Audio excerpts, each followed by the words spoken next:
ഇന്ന് ജൂൺ 19 വായനാ ദിനം. മറ്റൊരു വായനാ ദിനം കൂടി വരികയാണ്.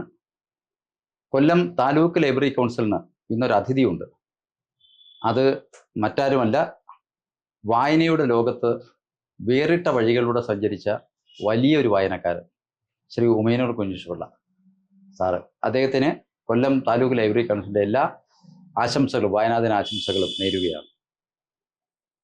സാറിൻ്റെ വായന ഞങ്ങൾ പുതിയ തലമുറയെ സംബന്ധിച്ച് അത്ഭുതത്തോടു കൂടിയാണ് ഞങ്ങൾ നോക്കിക്കാണുന്നത്.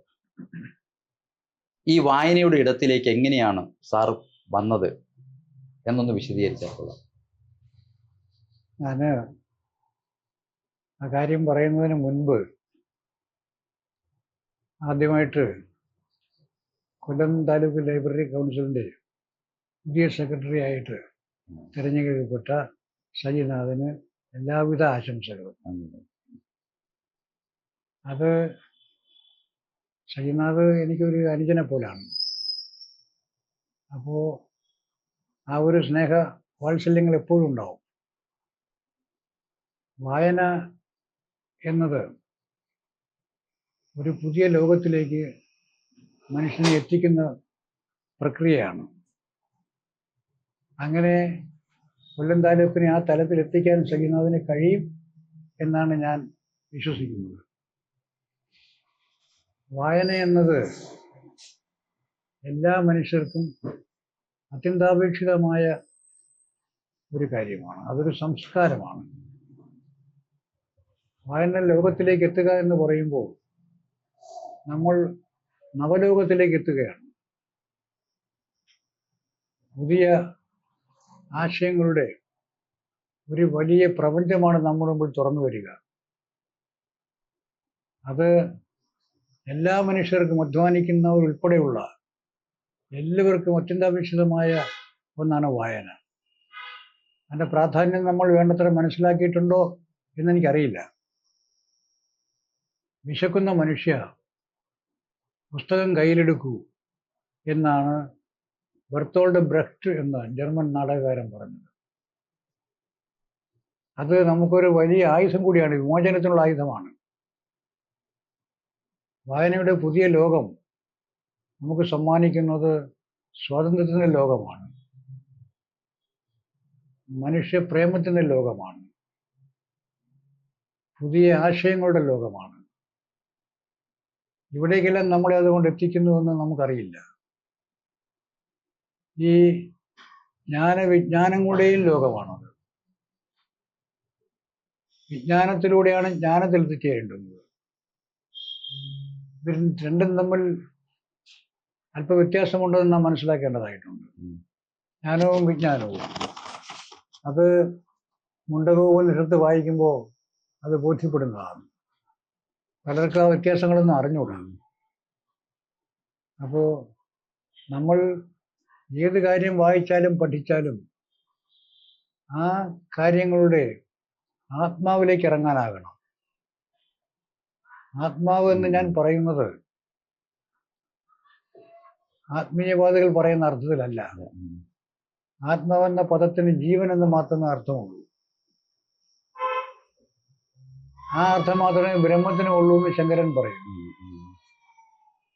നമ്മുടെ ജീവിതത്തിന് തുല്യമാണ് വായന. അതുകൊണ്ടാണ് വായനശാലകൾ വളരെ പ്രാധാന്യം അർഹിക്കുന്നത്. വായനശാലകൾ നോക്കിയിട്ട് ഇന്ത്യയിലെ നല്ലൊരു വായനക്കാരനും പ്രഥമ പ്രധാനമന്ത്രിയുമായിരുന്ന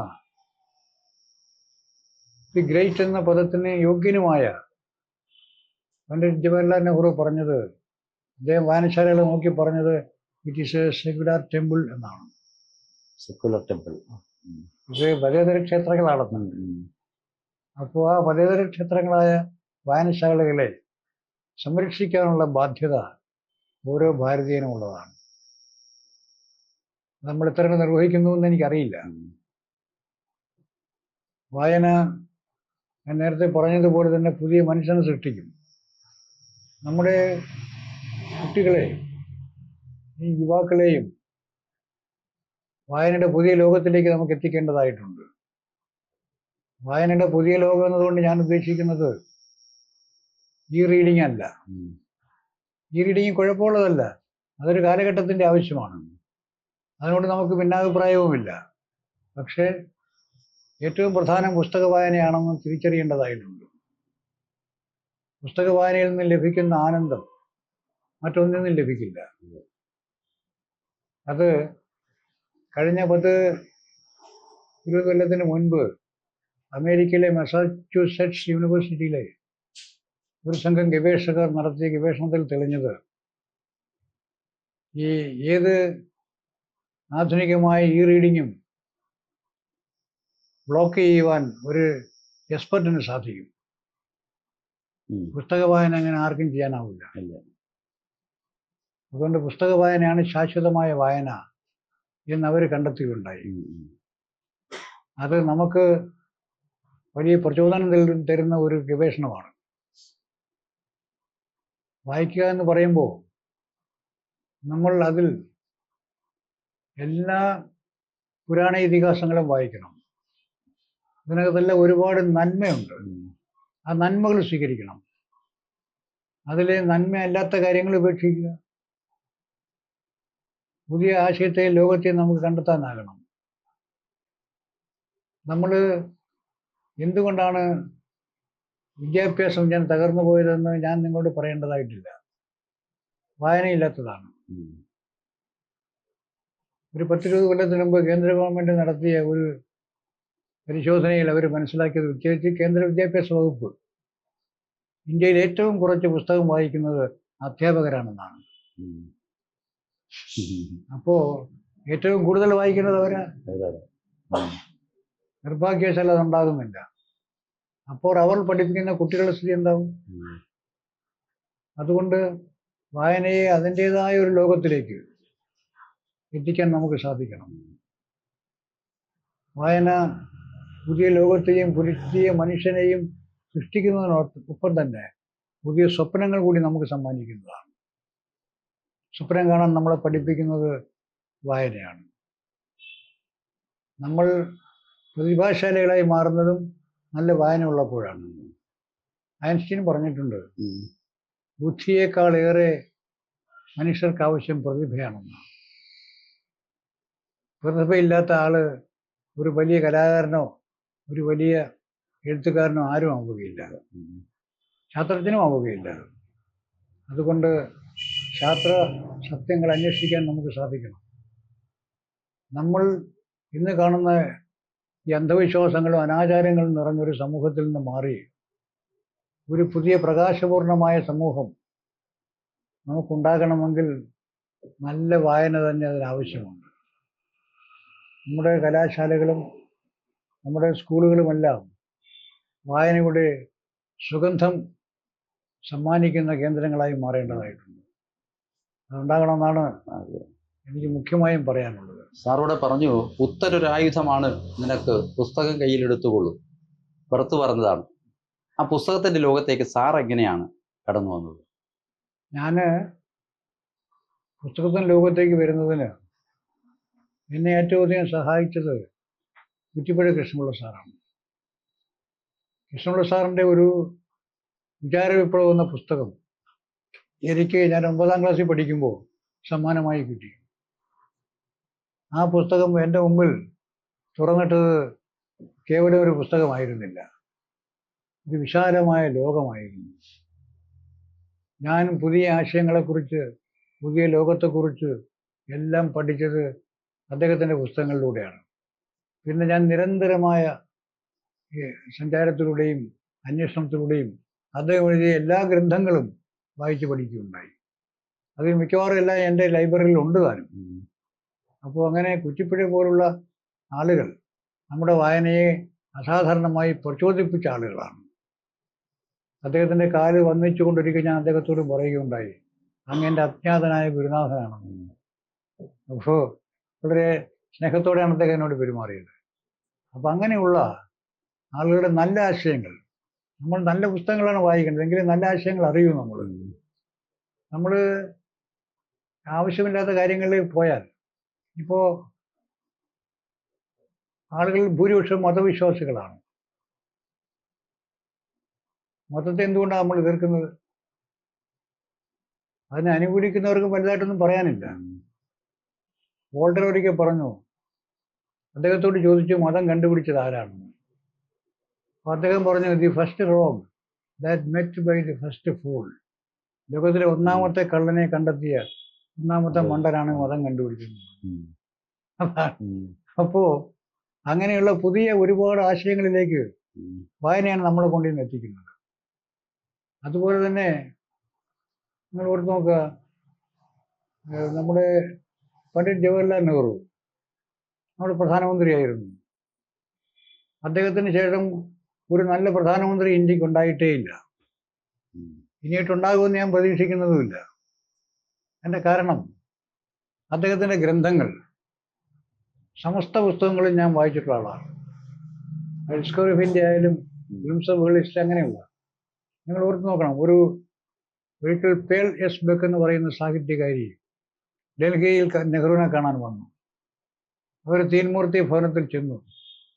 നെഹ്റുവിനെ കണ്ട് അദ്ദേഹത്തിൻ്റെ വലത് കരം ഗ്രഹിച്ച് ആ കയ്യിൽ തെരുതെരെ ചുംബിച്ചുകൊണ്ട് അവർ പറഞ്ഞു, അങ്ങ് ഈ കൈകൾ കൊണ്ടാണല്ലോ ഗ്ലിംസ് ഓഫ് വേൾഡ് ഹിസ്റ്ററി എഴുതിയത്. ഇത് 1000 നോബൽ സമ്മാനം കിട്ടുന്നതിനേക്കാളും വലിയ അവാർഡാണ്. നല്ല ഭൂമി എഴുതിയ, ഗുഡ് എർത്ത് എഴുതിയ, അതെ, ഗുഡ് എർത്ത് നല്ല ഭൂമി എഴുതിയ. അപ്പോ അത്രയും മഹത്തായ ആളായിരുന്നു, മഹാനായ ആളായിരുന്നു നെഹ്റു. അദ്ദേഹം നല്ല വായനക്കാരനുമായിരുന്നു. അപ്പൊ അങ്ങനെ വായനയുടെ ലോകത്തിലേക്ക് എത്താൻ നമുക്ക് കഴിയേണ്ടത്. അത് നമ്മുടെ കുട്ടികൾ ആ പുസ്തകങ്ങളൊക്കെ വായിക്കണം. ഒരുപാട് പുതിയ ആശയങ്ങളിലേക്ക് പോകാൻ നമുക്ക് സഹായിക്കും. കുറ്റിപ്പുഴയെ ഞങ്ങൾ തിരിച്ചറിയുന്നതും കുറ്റിപ്പുഴ വായിക്കാനിടയായതും സാറിന്റെ പുസ്തകം കേട്ടിട്ടാണ്. സാറ് കുറ്റിപ്പുഴയെ വിചാര വിപ്ലവം വെട്ടിത്തെളിച്ച വഴിയിലൂടെ വന്നിട്ടാണ് സാറ് യുക്തിചിന്ത ഉള്ള ഒരു വ്യക്തിയായി മാറിയത്, സാറ് ഒരു എത്തിസ്റ്റായി മാറിയത്, സാർ ഒരു കമ്മ്യൂണിസ്റ്റായി മാറിയതെന്നും സാർ പ്രസംഗിച്ചിട്ടുണ്ട്. അത്രത്തോളം വലിയ സ്വാധീനമാണ് കുറ്റിപ്പുഴയുടെ വിചാര വിപ്ലവം ഉണ്ടാക്കിയത്. അദ്ദേഹത്തിന്റെ മറ്റു കൃതികളും സാറിൽ ഉണ്ടാക്കിയിട്ടുള്ളത്. ഞാൻ മറ്റൊരു സാറിനോട് ചോദിക്കുന്നത്, ഗ്രന്ഥശാല പ്രസ്ഥാനവുമായി സാറിന് ഞങ്ങളെ സംബന്ധിച്ച് ഗ്രന്ഥശാല എന്ന് പറയുമ്പോൾ കേരളത്തിൽ പി എൻ പണിക്കരെ ചിന്തിക്കുന്ന പോലെ ഞങ്ങളെപ്പോലുള്ളവർ ചിന്തിക്കുന്നത് സാറിനെയാണ്. വർഷങ്ങളായിട്ട് ഇതിന്റെ ഗ്രന്ഥശാല പ്രസ്ഥാനം നേതൃത്വം നൽകില്ല. എങ്ങനെയാണ് ഈ പ്രസ്ഥാനവുമായി സാറിനൊരു ബന്ധം, അടുപ്പം ഉണ്ടാകാൻ? ഞാൻ സ്കൂളിൽ പഠിക്കുന്ന കാലത്ത് വായനശാലയിൽ പോവുകയും പുസ്തകങ്ങൾ എടുത്ത് വായിക്കുകയും ചെയ്യുന്ന ശീലമുള്ളൊരു വിദ്യാർത്ഥിയായിരുന്നു. ഇവിടെ അന്ന് സ്കൂൾ ഹൈസ്കൂളിലാണ് ഞാൻ കുട്ടി സ്കൂളിലാണ് പഠിച്ചത്. ഗ്രന്ഥശാല ഷൺമുഖവിലാസം ഗ്രന്ഥശാല. അവിടുത്തെ ഈ ലൈബ്രറിയനായിട്ട് ഞാൻ ഇരുന്നിട്ടുണ്ട് കുറച്ച് നാൾ. അത് കഴിഞ്ഞ് അതിൻ്റെ ഭരണസമിതി അംഗമായി എല്ലാം ഞാൻ ഇരുന്നിട്ടുണ്ട്. അപ്പോൾ ഞാൻ ഹൈസ്കൂൾ വിദ്യാഭ്യാസം പൂർത്തിയാക്കി കഴിഞ്ഞ കാലത്ത് തന്നെ ആ വായനശാലയിൽ അന്നുണ്ടായിരുന്ന 3000-ഓളം ഗ്രന്ഥങ്ങൾ ഞാൻ വായിച്ചിട്ടുണ്ട്. അത്ര വായിച്ച കുട്ടികളാരും അന്നും ഉണ്ടാവില്ല. അത് കഴിഞ്ഞ് അവിടെ പുസ്തകങ്ങൾ കിട്ടാതെ വന്നപ്പോൾ പരിസരത്തുള്ള സർവ്വ ഗ്രന്ഥശാലകളും എടുത്ത് വായിക്കാൻ തേടിപ്പോയി. അങ്ങനെ വായനയുടെ ഒരു പുതിയ ലോകം, എനിക്കതിനെ പറ്റി 1-2 സുഹൃത്തുക്കളും ഉണ്ടായിരുന്നു.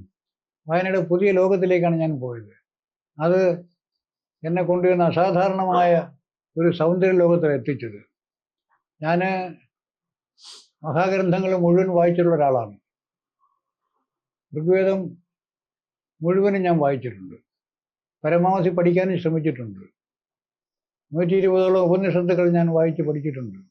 108 എന്നൊക്കെയാണ് ആളുകൾ പറയുന്നതെങ്കിലും 120 മാർക്കറ്റിൽ കിട്ടുന്നുണ്ട്.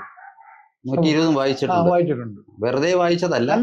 സാറിന്റെ വായനയെ കുറിച്ച് എനിക്കറിയാം. സാറ് വായിക്കുക മാത്രമല്ല, നോട്ട് എടുക്കുക, വീണ്ടും വായിക്കുക, അത് വീണ്ടും നമ്മൾ കൂടുതൽ അതിന്റെ ആഴങ്ങളിലേക്ക് ഇറങ്ങി ചെല്ലുക എന്നുള്ളത്. വിദ്യാർത്ഥി പഠിക്കുന്ന പോലെ ഇരുന്ന് പഠിക്കില്ല എൻ്റെ ഈ പ്രായത്തിലും. അപ്പോ കൊട്ടേഷൻസ് ഒക്കെ മഹാന്മാരുടെ വചനങ്ങളൊക്കെ എഴുതി മാറ്റി വെച്ചിരുന്നിട്ട് ഞാനത് പഠിക്കും. നോട്ട് പേപ്പറിലോ ഡയറിയിലോ ഞാൻ എഴുതി മാറ്റുന്നത്. ഈ വായിക്കുന്നത് പഠിക്കണം. ഇന്നുള്ള ഏറ്റവും വലിയ പ്രശ്നം വായിക്കുന്നത് പഠിക്കുന്നില്ല എന്നാണ്. അതെ, മാത്രമല്ല സാറ് വായിക്കുന്നത് ഞാൻ പലപ്പോഴും ശ്രദ്ധിച്ചിട്ടുണ്ട്. വായിക്കുന്നത് പലയാവർത്തി വായിക്കുമ്പോഴും പലയാവർത്തി അതിന്റെ നോട്ട് എടുക്കുന്നുണ്ട്. വീണ്ടും വീണ്ടും വായിക്കുന്നു. അങ്ങനെ ഒരു വായനയുടെ വ്യത്യസ്ത സ്ഥലങ്ങളിലേക്ക് സാർ പോകുന്നത്. അതുകൊണ്ട് തന്നെയാണ് ഇപ്പോഴും സാറിന് പഴയ ഗ്രന്ഥങ്ങളിലുള്ള കാര്യങ്ങൾ ചോദിക്കുമ്പോൾ ഓർമ്മ വരുന്നത്. മാത്രമല്ല, ഞാൻ കേരളത്തിൽ ആയിരക്കണക്കിന് പ്രഭാഷണം നടത്തിയിട്ടുള്ള ഒരാളാണ്. ഞാൻ ഒരു പ്രഭാഷണത്തിനും തലേന്ന് പ്രിപ്പയർ ചെയ്യാറില്ല. കാരണം അത് വായിച്ച് അന്നേ പഠിക്കുന്നുണ്ടാ. അപ്പൊ സംസാരിച്ചു തുടങ്ങുമ്പോൾ അനർഗളമായി അത് അത് വരും, അത് വരുന്നുണ്ട്. അപ്പോൾ അത്തരം ആളുകൾക്കെല്ലാം അത് വരും. അപ്പോൾ അതിന് ഈ നമ്മൾക്ക് കിട്ടുന്ന അവസരങ്ങൾ ഈ വായനയ്ക്ക് നന്നായിട്ട് ഉപയോഗിക്കണം. ഉപയോഗിച്ചില്ലെങ്കിൽ പ്രയോജനമൊന്നുമില്ല. ഇപ്പോൾ ഞാനൊരു ഇടതുപക്ഷക്കാരനായത് സ്കൂളിൽ പഠിക്കുന്ന കാലം മുതലേ ഞാൻ ഇടതുപക്ഷക്കാരനാണ്. അന്ന് SFI ഒന്നും ഇല്ല, പക്ഷേ എങ്കിലും ഞാൻ ഇടതുപക്ഷക്കാരനാണ്, ലെഫ്റ്റ് ആണ്. ആ അങ്ങനെ വന്നിട്ട് ഈ പിന്നെ ഞാൻ കമ്മ്യൂണിസ്റ്റ് ആകുന്ന കാലത്ത് ഞാൻ എൻ്റെ ഒരു 25 വയസ്സിനകത്ത് മാക്സിൻ്റെയും എംഗൽസിൻ്റെയും കളക്ടർ വർക്ക്സ് 100 വോളിയം പഠിച്ച ഒരാളാണ്. ക്ലാസ്സും എടുത്തിട്ടുണ്ട് സാറിന്റെ നിരവധി പാർട്ടി ക്ലാസ്സുകളിലും പങ്കെടുത്തിട്ടുള്ള വ്യക്തിയാണ് ഞാൻ. നോട്ട് കുറിച്ചിട്ടുണ്ട്. സാറിന്റെ ഒരു ക്ലാസിന്റെ പ്രത്യേകത എന്ന് പറയുന്നത്, സാറ് ശ്രദ്ധിച്ചിട്ടുണ്ടോന്ന് അറിയില്ല, സാറ് ക്ലാസ് എടുക്കുമ്പോൾ അത് ഇംഗ്ലീഷിലും മലയാളത്തിലും എടുക്കുമായിരുന്നു. ഞങ്ങൾ കുറച്ച് നോട്ട് എടുത്തിട്ടുണ്ട്. കാരണം ഏത് വിഷയം കാൾ മാർക്സും എംഗൽസും അതുമായി ബന്ധപ്പെട്ട ദാർശനികന്മാരുടെ വിഷയങ്ങൾ പറയുമ്പോൾ അത് ഇംഗ്ലീഷിലും മലയാളത്തിലും സാറ് ഞങ്ങളെ പഠിപ്പിച്ചിട്ടുണ്ടെന്നുള്ള വ്യത്യാസം. കാരണം എന്ന് പറഞ്ഞാല് മാത്സിന്റെ ഇംഗ്ലീഷ് എന്ന് പറഞ്ഞാൽ ചിലതൊക്കെ ഇംഗ്ലീഷ് കേൾക്കുന്ന തന്നെയാണ് സുഖം. കവിത പോലെ മനോഹരമാണ്. അത് ട്രാൻസ്ലേറ്റ് ചെയ്താൽ വിചാരിക്കുന്ന അർത്ഥമെല്ലാം കിട്ടത്തില്ല.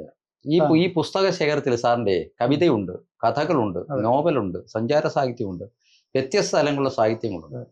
പക്ഷേ അത്ഭുതത്തോടു ഞാൻ കാണുന്നത് നമ്മുടെ കോൺസ്റ്റിറ്റ്യൂഷണൽ ഡിബേറ്റിന്റെ 5 വോളിയം സാറിന്റെ കയ്യിൽ നിന്ന് കണ്ടെത്തി. ഇതായിപ്പോ കോൺസ്റ്റിറ്റ്യൂഷൻ ഡിബേറ്റ് ഞാനിപ്പോ കാണുകയാണ്. വലിയ അത്ഭുതത്തോടു കൂടിയാണ്. 12 വോളിയമാണ്, 5 ബുക്കുകൾ സാർ ഇങ്ങനെ വെച്ചിരിക്കുക. ഈ ഒരു പുസ്തകം ഒരുപക്ഷെ എനിക്ക് പരിചയമുള്ള, എനിക്ക് അടുപ്പമുള്ള ലൈബ്രറികളൊന്നും തന്നെ ഇല്ല, വ്യക്തികളിലുമില്ല.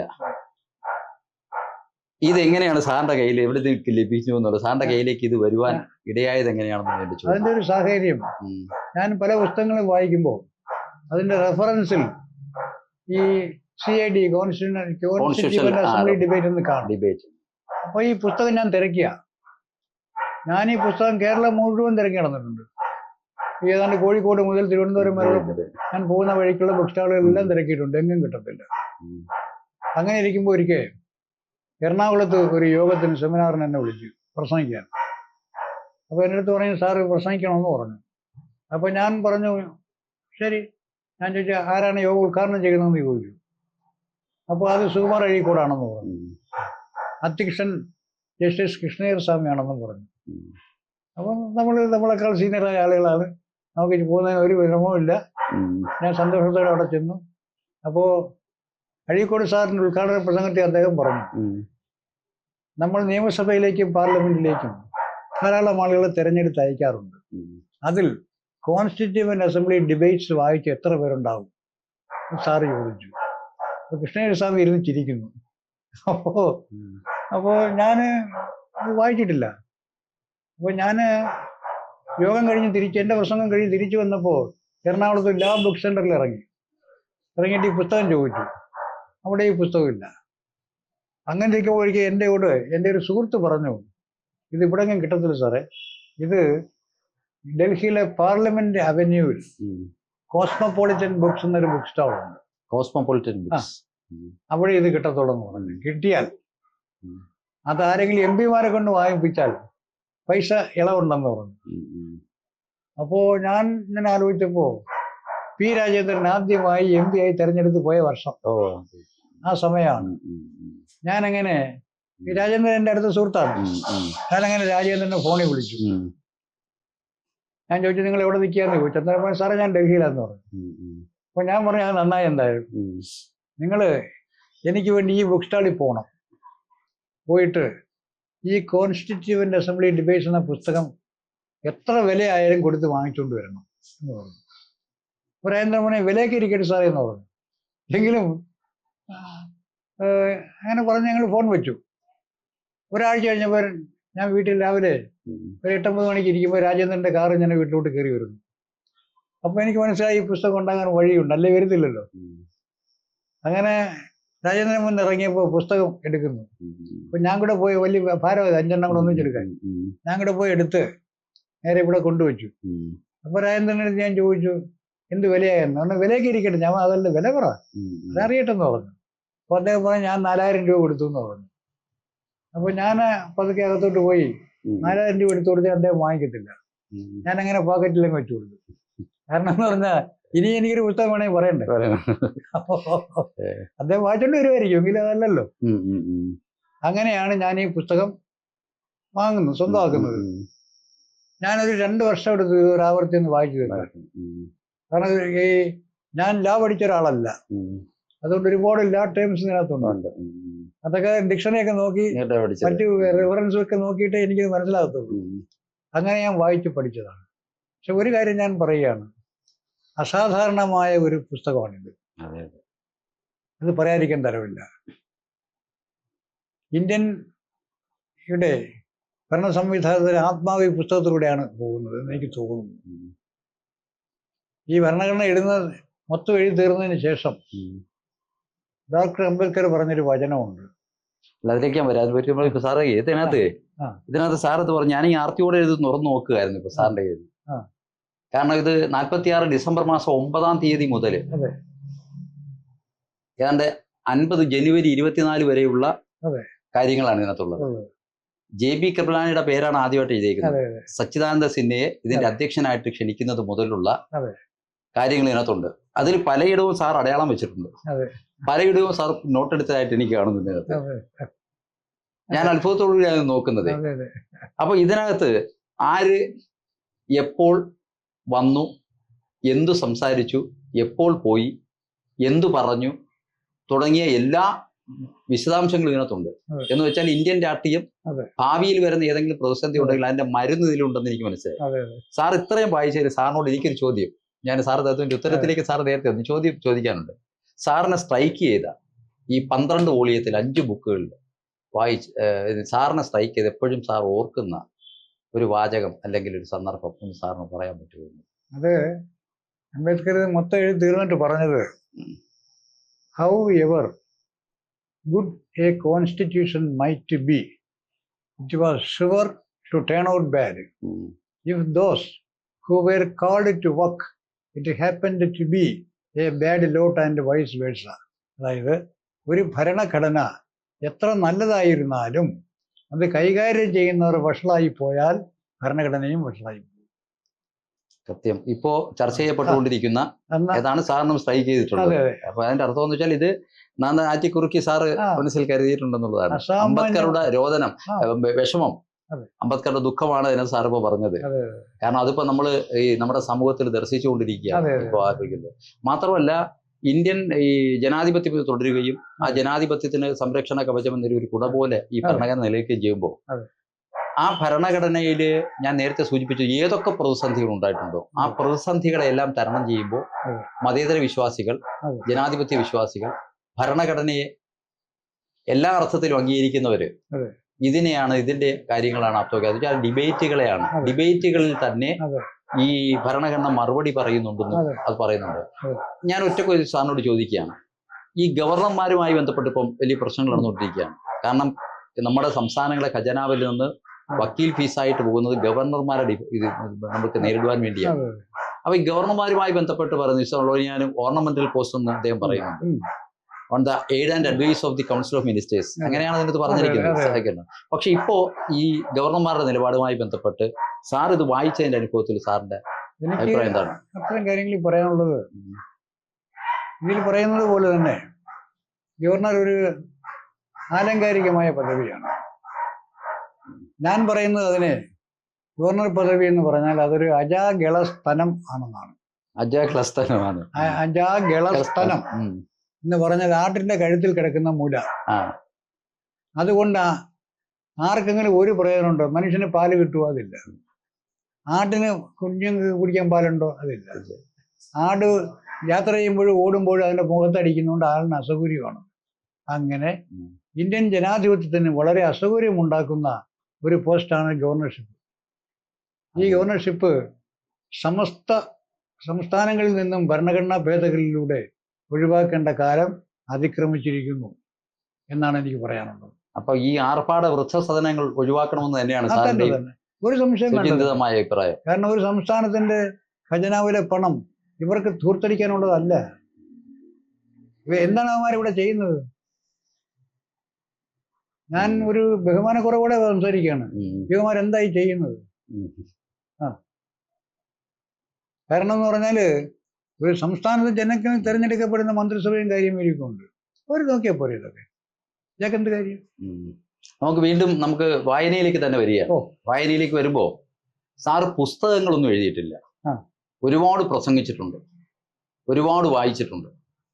ഈ വായിച്ചതും പ്രസംഗിച്ചതുമായിട്ടുള്ള ഒരുപാട് വിഷയങ്ങൾ എല്ലാം നമ്മുടെ മനസ്സിലുകളിലില്ല. അപ്പൊ ഇതൊക്കെ വരുന്ന തലമുറയ്ക്ക് സാറ് എങ്ങനെ അത് ഒന്ന് കരുതി നൽകുവാനാണ് സാർ ഇപ്പോൾ ആലോചിക്കുന്നത്? അത് ഈ ചോദ്യം എന്നോട് പലരും ചോദിച്ചിട്ടുണ്ട്, സുഹൃത്തുക്കൾ. അപ്പോൾ ഞാൻ പണ്ട് ചോദിക്കുന്നവർക്ക് പറയുന്നൊരു മറുപടി ഉണ്ട്. ഈ ലോകത്തെ ഏറ്റവും വലിയ തത്വജ്ഞനായിരുന്നു സോക്രട്ടീസ്. അദ്ദേഹം ഒന്നും എഴുതിയിട്ടില്ല, മനസ്സിലായില്ലേ? അപ്പോ ഈ ഇപ്പൊ സൈതാനെ പോലുള്ള സുഹൃത്തുക്കളൊക്കെ ഇങ്ങനെ പറയുന്നത് കൊണ്ട് എന്തെങ്കിലും ഒരു പുസ്തകമൊക്കെ എഴുതി കൊടുക്കണമെന്ന് എനിക്ക് ആഗ്രഹമുണ്ട്. അധികം താമസിയാതെ ചെയ്യും. അതാണ് അതുമായി ബന്ധപ്പെട്ട് പറയാനുള്ളത്. കാരണം ഒരുപാട് വിഷയങ്ങൾ നമ്മുടെ മുമ്പിലുണ്ട്. ആ വിഷയങ്ങളെക്കുറിച്ചുള്ള സാമാന്യം കൃത്യമായൊരു ധാരണ ജനങ്ങൾക്ക് ഉണ്ടാകേണ്ടതായിട്ടുണ്ട്. അത് നമ്മുടെ രാജ്യത്ത് നടക്കുന്നതൊക്കെ തെറ്റായ പ്രചരണങ്ങളും ദുർവ്യാഖ്യാനങ്ങളും ആണ്.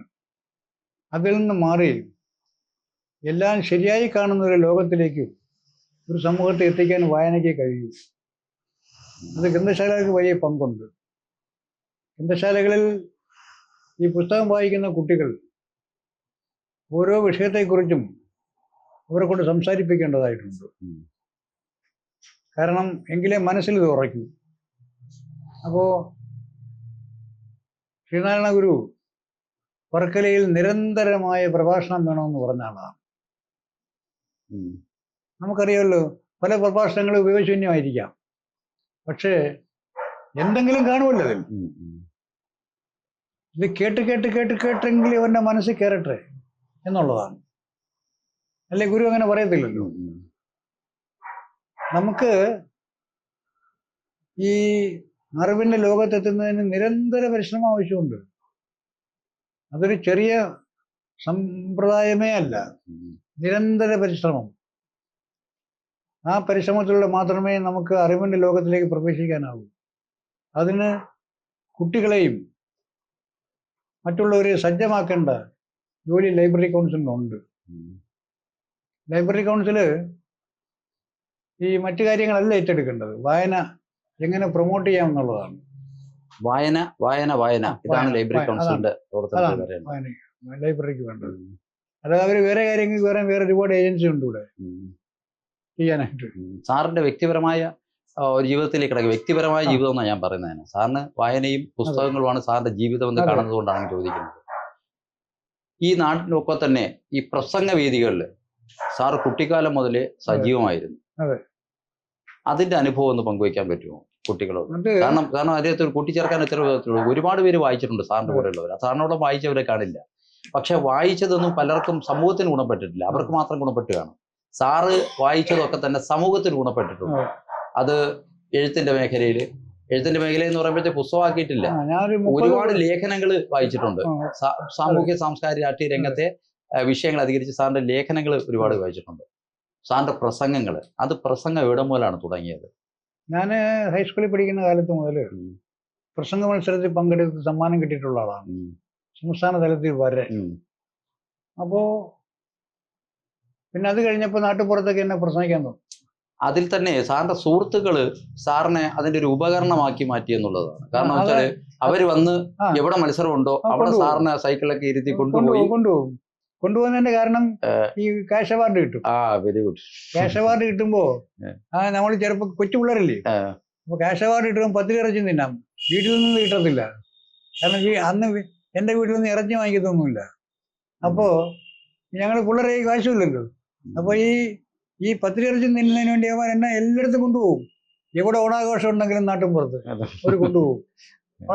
ഞാൻ പോയ പ്രസംഗ മത്സരത്തിന് ഉറപ്പാ 1ാം സമ്മാനം. ഞാൻ പോന്ന കാലത്തല്ല. അപ്പൊ അങ്ങനെ പ്രസംഗത്തിലേക്ക് അങ്ങ് വീഴുകയായിരുന്നു. പിന്നെ ഞാൻ കുറച്ച് പ്രായമൊക്കെ ആയപ്പോൾ 10 വയസ്സൊക്കെ ആകുമ്പോ നാട്ടുപുറത്തൊക്കെ എന്നെ വിളിക്കാൻ തുടങ്ങി. ഓണാഘോഷം അതുപോലുള്ള മറ്റു മറ്റു കൊച്ചു കൊച്ചു പരിപാടി ക്ലബിന്റെ വാർഷികമൊക്കെ വരുമ്പോൾ അപ്പോൾ ഞാൻ യുവാവല്ലേ, അവസാനത്തെ ഒരു പ്രസംഗകനായിരിക്കും.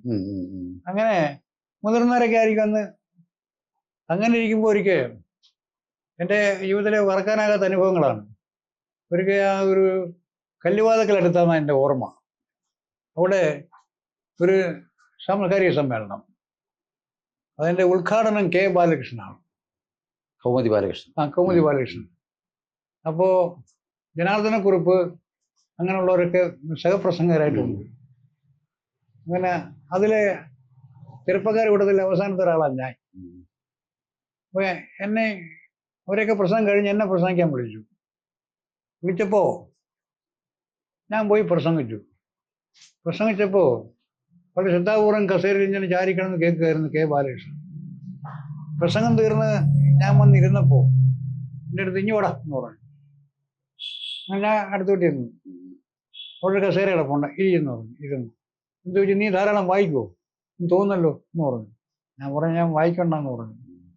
ഉടനെ ഇടാ വായിക്കണമെന്ന് എന്നോട് ആദ്യമായി ഒരു ഉപദേശം തരുന്നത് അദ്ദേഹമാണ്, കെ ബാലകൃഷ്ണൻ. അത് കഴിഞ്ഞ് പിന്നെ ഉയർന്നല്ലൂർ ബാലകൃഷ്ണപിള്ള എന്ന മഹാപണ്ഡിതനായ ഒരു എഴുത്തുകാരൻ ഞങ്ങളുടെ നാട്ടിൽ തന്നെ ഉണ്ടായിരുന്നു. അക്കാലത്തെ അദ്ദേഹം ഇവിടെ വല്ല താമസിക്കുന്നത് അഞ്ചലാണ്. അദ്ദേഹം വന്നപ്പോഴും എന്നോട് പറഞ്ഞിട്ടുണ്ട്, ഇവിടെ ധാരാളം വായിക്കണം. അങ്ങനെ ഞാനങ്ങ് വായനയിലേക്ക് അങ്ങ് പോവുമായിരുന്നു. പിന്നെ വന്നപ്പോൾ ഞാൻ അറിയപ്പെട്ട പ്രസംഗകനായി മാറി. പിന്നെ ജില്ലയിൽ പൊതുവെ വിളിക്കാൻ തുടങ്ങി. അങ്ങനെ വന്ന് പിന്നെ സംസ്ഥാനത്ത് മൊത്തം വിളിക്കാൻ തുടങ്ങി. അങ്ങനെ പിന്നെ എനിക്ക് വളരെ പ്രിയപ്പെട്ട അക്കാലത്തെ പ്രഭാഷണങ്ങളിൽ എന്നെ ഏറ്റവും അധികം ആകർഷിക്കുന്ന ഒന്ന് സുകുമാർ അഴീക്കോടിൻ്റെതായിരുന്നു.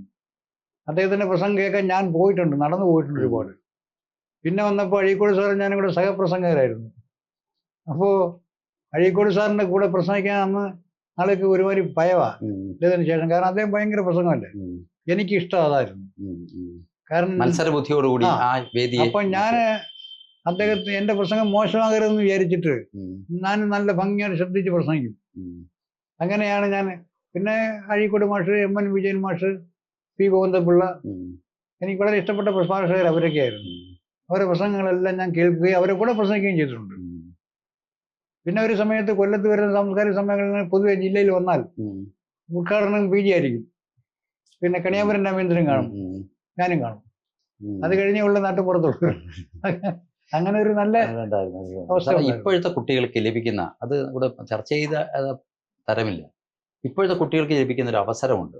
ഞാനൊരു 3 കാര്യങ്ങൾ ഇപ്പോൾ ഈ അക്കാഡമിക് ഇയർ തുടങ്ങിയതിൽ സ്കൂൾ വാർഷികം ഭദ്ര എന്ന് പറയുന്ന ഒരു പെൺകുട്ടിയുടെ പാട്ടാണിപ്പോൾ 45 ലക്ഷം കുട്ടികളും അവരുടെ രക്ഷിതാക്കളും പ്രവേശനോത്സവ ഗാനമായി കേട്ടത്. കേരളത്തിൽ ചരിത്രത്തിൽ ആദ്യമായിട്ടാണ്. ആ കുട്ടി പറഞ്ഞത് ഇത്രയേ ഉള്ളൂ, ഇതുവരെ പാട്ട് എഴുതിയവർ മാറിയിരിക്കും, മുമ്പ് പാട്ട് എഴുതിയ ONV ആയിരുന്നു, മുരുകൻ കാട്ടാക്കടയാണ്, ഇനി ഞങ്ങൾ എഴുതിക്കൊള്ളാമെന്ന് കുട്ടി പറയുകയാണ്. അത് വായനയുടെ ഗുണമാണ്. മറ്റൊരു കുട്ടി 2ാം ക്ലാസ് പഠിക്കുന്ന കുട്ടിയാണ്. ആ കുട്ടി അമ്മയോട് പറഞ്ഞ കഥകളുണ്ട്. കാരണം സ്വാഭാവികമായിട്ടും കുട്ടിക്ക് കഥ പറഞ്ഞു കൊടുക്കുന്ന അച്ഛനും അമ്മയായിരിക്കും, അല്ലെ മുത്തശ്ശി ഉണ്ടായിരിക്കും. പറഞ്ഞ കഥ ഇത്ര മാത്രമേ ഉള്ളൂ. എൻ്റെ വീട്ടുമുറ്റത്തുള്ള ഊഞ്ഞാലിൽ ഒരു കിളി വന്നിരുന്ന് ആടുമായിരുന്നു. ആ കിളിക്ക് ബോറടിച്ചു. എന്നിട്ട് ആ കിളി അവിടെ ചുറ്റും നോക്കി, തനിക്ക് ആരുണ്ട്. അപ്പോൾ നോക്കുമ്പോൾ മഴയൊക്കെ പെയ്തിരിക്കുന്ന ഇടത്തെ പൂക്കൾ ഉറങ്ങുകയായിരുന്നു. ഒരു കുഞ്ഞ് എഴുതിയ ഇതാണ്. 2ാം ക്ലാസ് പഠിക്കുന്ന കുട്ടിയുടെ ആ രചന 3ാം ക്ലാസ് പഠിക്കാനുണ്ട്. 3ാം ക്ലാസ്സിലെ കുട്ടികളായത് പഠിച്ച ശേഷം 2ാം ക്ലാസ്സിലെ കുട്ടിയെ ക്ലാസ്സിൽ വന്ന് കൗതുകത്തോടെ നോക്കുകയാണ്. മറ്റൊരു കുട്ടി കേരളത്തിൽ, ആ കുട്ടി അവൻ്റെ അഭിപ്രായം തുറന്നു പറഞ്ഞു. അവൻ ചോദിച്ചത്, എന്തിനാണ് ഇപ്പം ഈ ആഹാരത്തിനോട് എനിക്ക് താല്പര്യമില്ല, അവന് ബിരിയാണി വേണമെന്നാണ് പറഞ്ഞത്. സാറ് ഓർക്കുന്നുണ്ടാവും. അത് നമ്മുടെ സംസ്ഥാന ഗവൺമെന്റ് ക്യാബിനറ്റ് വെച്ച് തീരുമാനമാക്കി ഇപ്പോൾ ആഴ്ചയിൽ ബിരിയാണി കൊടുക്കാൻ വേണ്ടി. അപ്പോൾ കുട്ടികൾക്ക് ഇപ്പോൾ ലഭിക്കുന്ന ഒരു അവസരങ്ങളുണ്ട്, എക്സ്പോഷറുണ്ട്. പഠിക്കുന്ന പാഠപുസ്തകത്തിലെ ചിത്രങ്ങൾ വരച്ച കുട്ടികൾ പോലും ഉണ്ട്. അപ്പം നമ്മുടെ ഈ വായനാ ലോകം വികസിക്കുന്നതിന്റെ ഭാഗമായിട്ട്, അറിവിന്റെ ലോകം വികസിക്കുന്നതിന്റെ ഭാഗമായിട്ടല്ലേ സാറേ ഇത്രയും അനുഭവങ്ങൾ മലയാളക്കരയ്ക്ക് മാത്രമുള്ളതാണ്, തൊട്ടടുത്ത പ്രദേശങ്ങളൊന്നുമില്ല. നമ്മുടെ മലയാളക്കരയ്ക്ക് മാത്രമുള്ള വായനാനുഭവമോ വിജ്ഞാനത്തിന്റെ അനുഭവമായിട്ട് മാറുക. ഇതിനെക്കുറിച്ച് സാറ് എങ്ങനെയാണ് നോക്കിക്കാണുന്നത്? അത് നമ്മുടെ വായനയുടെ സംസ്കാരം കേരളത്തിൽ വികസിച്ചതുപോലെ മറ്റു സംസ്ഥാനങ്ങളിൽ വികസിച്ചിട്ടില്ല. അതിന് ഇവിടുത്തെ ആദ്യകാലം മുതലുള്ള ഗ്രന്ഥശാല സുഹൃത്തുക്കളെ നമ്മൾ അഭിനന്ദിക്കണം. അപ്പോൾ അത് PM പണിക്കർ മുതൽ ഇങ്ങോട്ട് വന്ന എല്ലാ ആളുകളും അവയെ ധാരാളം പ്രോത്സാഹിപ്പിച്ച ആളുകളാണ്. അപ്പോൾ നമ്മുടെ കുട്ടികൾ മറ്റും മോശക്കാരല്ല, അവർ നല്ലോണം ചിന്തിക്കാൻ കഴിയുന്നവരാണ്. പലപ്പോഴും മുതിർന്നവരെക്കാളും ഭംഗി അവർ ചിന്തിച്ചെന്ന് വരും. അതാണ് നമ്മുടെ അനുഭവം. ചങ്ങമ്പുഴ കൃഷ്ണപിള്ള പഠിക്കാനുള്ളത്, അദ്ദേഹം വിദ്യാർത്ഥിയായിരിക്കുമ്പോൾ അദ്ദേഹത്തിന് പഠിക്കാനുള്ളത് അങ്ങനെ എഴുതിയ കവിത ഇവിടെയാണ്. അപ്പോൾ അവരെ ബോധവൽക്കരിക്കുകയാണ് പ്രശ്നം. കാരണം ചങ്ങമ്പുഴ കവിത എഴുതുന്നതിന് വളരെ കുളപ്പനായിരുന്നു. അപ്പോൾ ഒരിക്കൽ ചങ്ങമ്പുഴയുടെ വീട്ടിലേക്ക് EV കൃഷ്ണപിള്ള ചെന്നു. അക്കാലത്ത് വലിയ പ്രാമാണികനായ എഴുത്തുകാരനാണ്. അപ്പോൾ പറയും, നീ എന്താ കവിത എഴുതാത്തെന്ന് പറഞ്ഞൊന്നും വിരട്ടി. അപ്പോൾ ഇദ്ദേഹം തലയുറഞ്ഞൊക്കെ നിന്നു, പയ്യനല്ലയോ. അപ്പോൾ EV കൃഷ്ണപിള്ള ചങ്ങമ്പുഴയെ പിടിച്ച് അങ്ങനെ ചങ്ങമ്പുഴ വീട്ടിലൊരു മുറിക്കകത്തോട്ട് ആക്കിയിട്ട് ഒരു പേനയല്ല പെൻസിലും കടലാസും എടുത്ത് കൈ കൊടുത്തു. എന്നിട്ട് പറഞ്ഞു, ഞാൻ ഒരു സ്ഥലം പറഞ്ഞു, അവിടെ പോയിട്ട് തിരിച്ചു വരും, മര്യാദയ്ക്ക് കവിത എഴുതി വെച്ചാൽ എന്ന് പറഞ്ഞിട്ട് ഈ പേനയും കടലാസും കൊടുത്തിട്ട് ആ മുറി അങ്ങ് പൂട്ടി, പുറത്തുനിന്ന് അടച്ചു. അടയ്ക്കുന്നതിന് മുമ്പ് ഒരു കുത്ത് മുല്ലപ്പൂക്കൾ വാരി അകത്തേക്ക് എറിഞ്ഞു കൊടുത്തു. ആദ്യമായിട്ട് കേൾക്കുകയാണത് കേട്ടോ. അപ്പോ EV കൃഷ്ണപിള്ള പോയി. 1-2 മണിക്കൂർ അദ്ദേഹം തിരിച്ചു വന്നു. തിരിച്ചു വന്നപ്പോ കവിത എഴുതിയ കടലാസ് ബാലൻ ചങ്ങമ്പുഴ EVയുടെ നേരെ നീട്ടി. EV ആ കടലാസിൽ തന്നെ എടുത്ത് വെച്ച് വായിച്ചു. എന്താ വായിച്ചത്? ആര് വാങ്ങുമി ആരാമത്തിന്റെ രോമാഞ്ചം, അപ്രമേയ വിലാസ ലോലയാം എന്ന് പറയുന്ന ഉജ്ജ്വലമായ കവിത. അത് പിള്ളേർക്കെല്ലാം പഠിക്കാനുണ്ട്. പിന്നെ അപ്പോൾ ആ കവിത ജനിച്ചത് അങ്ങനെയാണ്. സാറ് നേരത്തെ സൂചിപ്പിക്കുകയുണ്ടായി. കാരണം ഏറ്റവും വലിയ വിപ്ലവ കവിയാണെന്ന് സാറ് സൂചിപ്പിക്കുകയുണ്ടായി. അവശന്മാർ, ആർത്തന്മാർ, ആലംബഹീനന്മാർ, അവരുടെ ഏറ്റവും വലിയ പ്രോലിറ്റേറിയൻ കവിത. അതെ, അവരർത്ഥനക്തന്മാർ, ആദവഭക്തന്മാർ, അവരുടെ പട്ടിണി എന്ന് പറ, അവരെ പോലുള്ളവർ. യഥാർത്ഥത്തിൽ ചങ്ങമ്പുഴയാണ് അതിനകത്ത് പ്രധാനം. മലയാളിയെ വായിക്കാൻ പ്രേരിപ്പിച്ചത് ചങ്ങമ്പുഴയ്ക്ക് വലിയ പങ്കുണ്ട്. വലിയ പങ്കുണ്ട്. മാത്രമല്ല പിൽക്കാലത്ത് വന്ന എല്ലാ കവികൾക്കും പ്രചോദനമായിരുന്നു അദ്ദേഹം.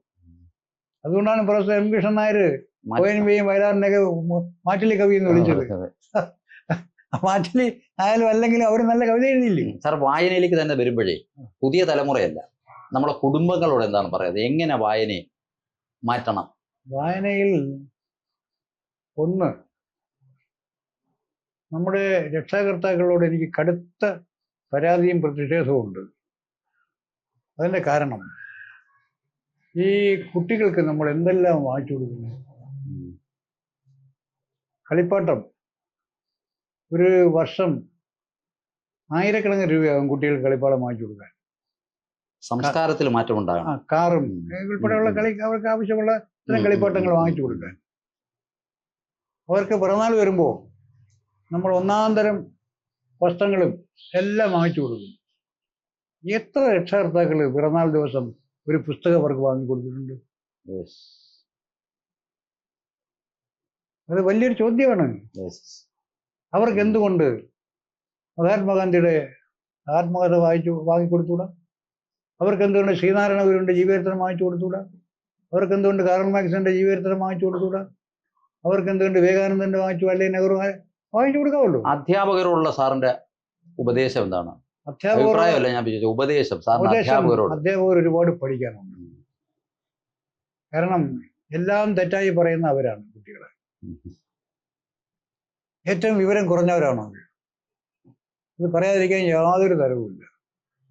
എന്തെന്ന് പറഞ്ഞാല് അവർക്ക് ജ്ഞാനവിജ്ഞാനങ്ങൾ തിരിച്ചറിയില്ല. ഒരിക്കൽ ഞാനിവിടെ പുറത്ത് വായിച്ചുകൊണ്ടിരുന്നപ്പോൾ 2 പേര് കാറിലെതിരെ പോയി. ഞാൻ പുറത്തിരിക്കുന്നുണ്ട്, ഒരു വണ്ടി നിർത്തി കയറി വന്നിട്ട് ഒരാൾ എന്നോട് ചോദിച്ചു, അയ്യോ സാർ ഇരിക്കുന്ന കടന്നപ്പോഴാണ് കണ്ടത്, എനിക്കൊരു സംശയം ചോദിക്കണമെന്ന് കുറേ നാളായിട്ട് വിചാരിക്കുന്നു എന്ന് പറഞ്ഞു. ഞാൻ പറഞ്ഞു എന്താടോ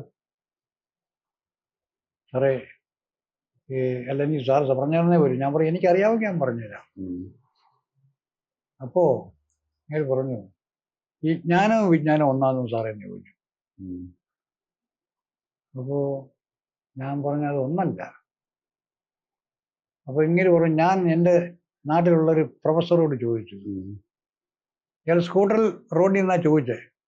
റോഡിൻ്റെ സ്കൂട്ടർ വീടിൻ്റെ അടുത്തും വലിയ പുരടല്ലത്, അടുത്താ. അപ്പോൾ അങ്ങേര് ജ്ഞാനവും വിജ്ഞാനവും ഒന്നാണോന്നോ എന്ന് ചോദിച്ചു വീടിന് സിറ്റ് ഔട്ട് ചെയ്യുന്നുണ്ട്.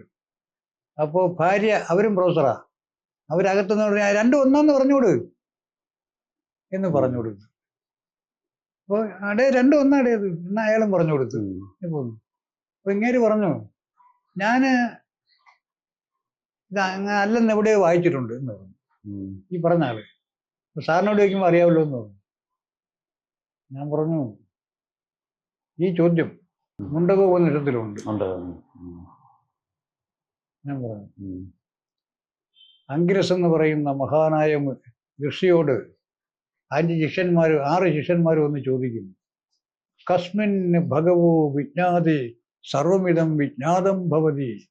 ഇതൊന്നറിഞ്ഞു കഴിഞ്ഞാലാണ് എല്ലാം അറിയപ്പെട്ടതായി തോന്നുക.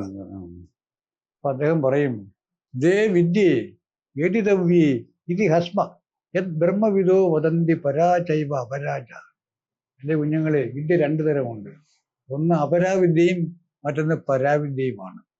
എത്ര അപരാ, ഋഗ്വേദോ യജുർവേദോ സാമവേദോ അഥർവവേദ ശിക്ഷ കൽപ്പം വ്യാകരണം നിരുക്തം ഛന്ദസ് ജ്യോതിഷം വിധി യയ പരാ തദക്ഷരം അഭിഗമ്യതി. അപ്പൊ അങ്ങനെ പറഞ്ഞത്, ഋഗ്വേദം ഈ വേദങ്ങളെല്ലാം പഠിച്ചാലും, വേദാംഗങ്ങളായ ശിക്ഷയും കൽപ്പവും വ്യാകരണവും എല്ലാം പഠിച്ചാലും നീ അപരാവിദ്യയിലാണ് പോകുന്നത്. പരാവിദ്യയാണ് യഥാർത്ഥ ജ്ഞാനമാണ്. പരാവിദ്യ അക്ഷരമാണ്, നാശമില്ലാത്തതാണ്. തദക്ഷരം അഭിഗമ്യത. ഈ അപരാവിദ്യയെ പോൾ ഡൈസൺ വിളിക്കുന്നത് ലോവർ നോളജ് എന്നാണ്. പരാവിദ്യയെ ഹയർ നോളജ് എന്ന് വിളിക്കും. ജർമ്മൻ തത്വചിന്തകനാണ് പോൾ ഡൈസൺ.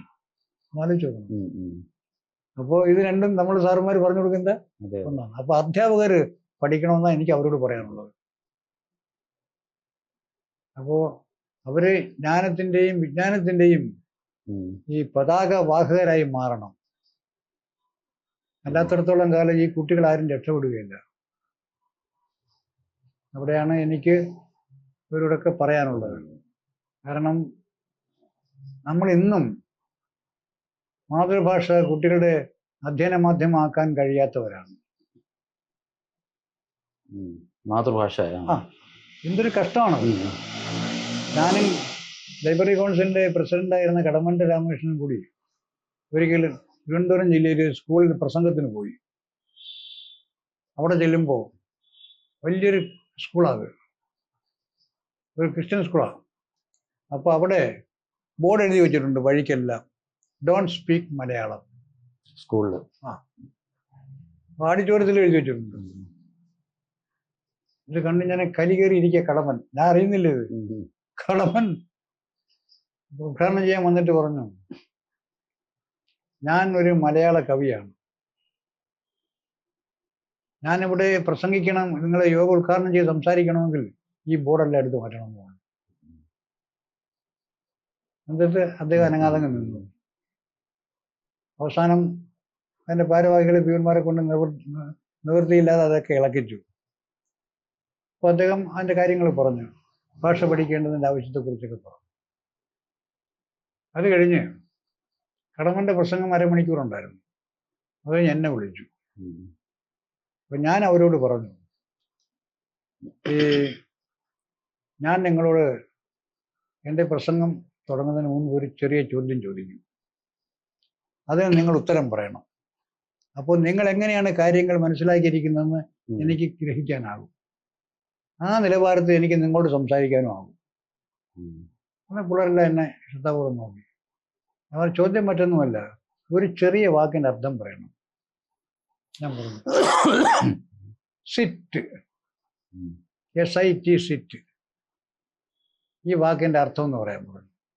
മുമ്പ് ഇരിക്കുന്ന ഒരു പെൺകുട്ടി എഴുന്നേറ്റ് പറഞ്ഞു, സാർ ഇരിക്കുക. ഞാൻ പറയും, മോളെ I don't know Malayalam. You tell in English എന്ന് പറഞ്ഞു. അത് നമുക്ക് അറിഞ്ഞൂടാ. അപ്പോൾ അവളെ സാറുമാർക്ക് അറിഞ്ഞുകൂടെന്ന് എനിക്കറിയാം. അദ്ദേഹം ചോദിച്ചാൽ അവർ പറയത്തില്ല, ആരും പറയത്തില്ല. ഞാൻ പറയാം, മോളെ ഇത് നിങ്ങൾ പറയത്തില്ലെന്ന് അറിഞ്ഞുകൊണ്ടാണ് ഞാൻ ചോദിച്ചത്. കാരണം നമ്മൾ പഠിക്കുന്നത് വഴിയമ്മണ്ണം അല്ല ഒരു കാര്യവും. സിറ്റ് എന്ന് പറയുന്ന വാക്കിന് അർത്ഥം ടു റെസ്റ്റ് അപ്പോൺ ഹഞ്ചസ് എന്നാണ്. ഹഞ്ചസ്, HUNCHES. അപ്പോൾ ഹഞ്ചസ് എന്ന് പറഞ്ഞാൽ the body between the ribs and the legs. മനസ്സിലായില്ലേ? ആ ഭാഗം കൊണ്ട് വിശ്രമിക്കുന്നതിനാണ് സിറ്റ് എന്ന് പറയുക.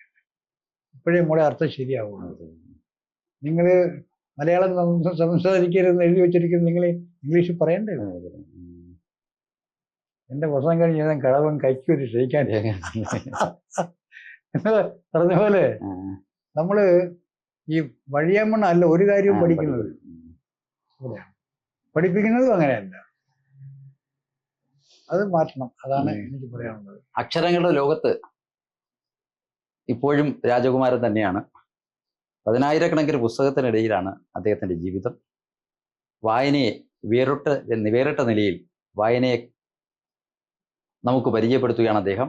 വരുന്ന തലമുറയോട് പോലും അദ്ദേഹത്തിന് വായനയെക്കുറിച്ച് പറയുവാനുണ്ട്. വരുന്ന തലമുറയെ സൃഷ്ടിക്കുന്ന ഈ സമൂഹം വായനയിൽ നിന്ന് അകന്നു പോകുന്നതിൽ അദ്ദേഹം ഖിന്നനാണ്. എന്നാൽ പുതിയ തലമുറയിൽ ഒരുപാട് പേർ നന്നായി വായിക്കുന്നവരുണ്ട്.